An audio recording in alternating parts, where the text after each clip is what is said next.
ta con ta ồ tranh mà tặc luôn man ấy tục nói lên nắng ấy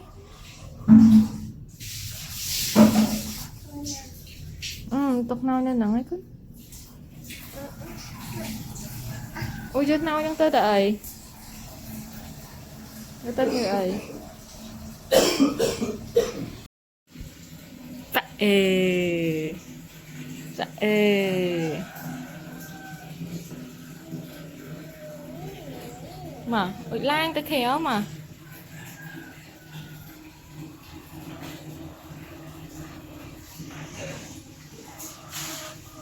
nó lên á mà sao mong một khăm lử ấy khăm vui vui lử ấy nè một hà mà